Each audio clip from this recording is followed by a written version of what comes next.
My name is Jamie Doherty, and this is a story about my adventures in 3 different worlds, trying to solve 3 different challenges.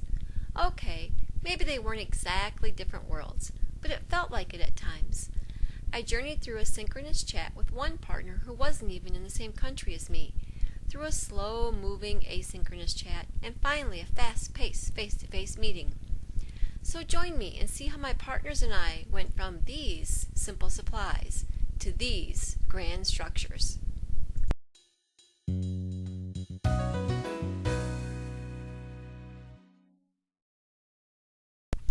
It is 1:30 in the afternoon for Sarita and I, but 11 p.m. for Sharon.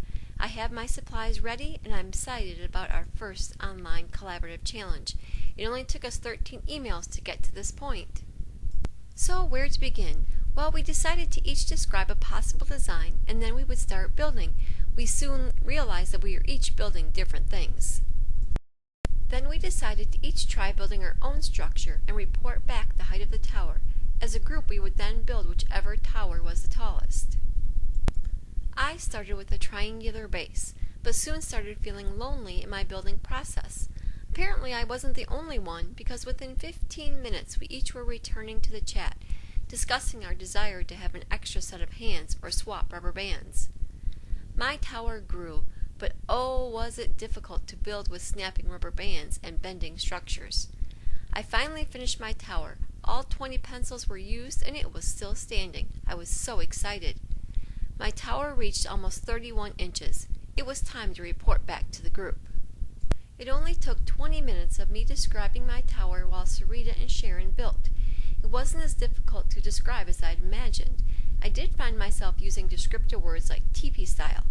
We spent the next half hour visiting and just getting to know one another. Success! Isn't it amazing how 3 people in 3 different locations can create structures that are incredibly similar?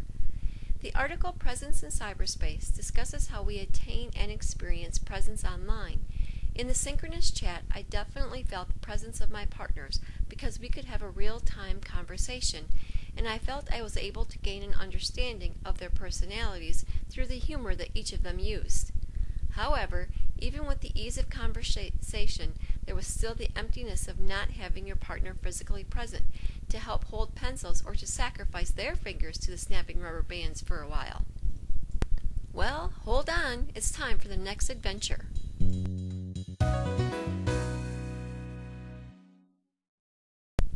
Sitting alone in my room, looking at the instructions and these items, wondering how am I going to create a catapult with this? Sarita had posted a greeting, but no ideas yet. So I started with the easy part.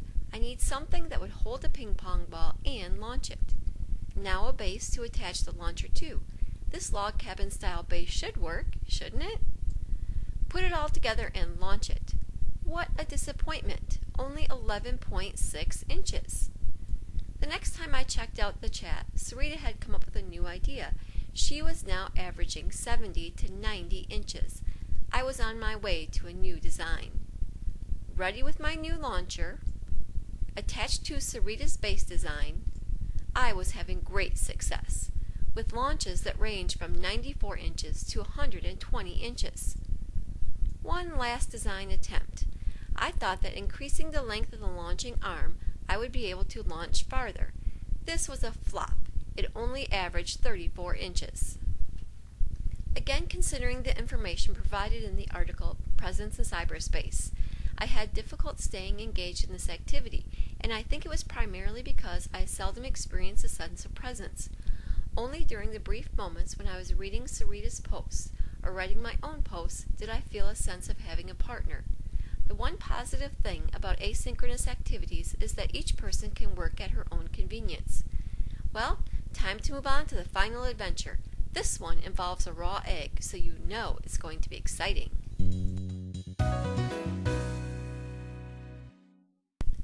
Sarita and I met at my house. We were armed with a few snacks for energy and eggs for dropping. Our first design created quite a mess. Maybe this was going to be a little more challenging than we had anticipated.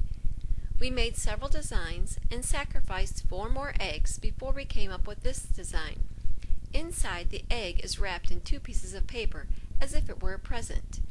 And it was a success. The egg was completely intact. Face-to-face is my preferred way to meet. Your partner is physically present to lend you a helping hand. However, this type of activity limits you to working with people who are only a short distance away. So what did I learn through this inquiry project? All three types of communication can be beneficial, but face-to-face meetings and synchronous chats provide a better sense of presence. Online education opens many possibilities, and just as a teacher needs to consider the environment in an actual classroom, teachers must now learn to create successful environments online. So where does this take us? Who knows? But isn't it exciting?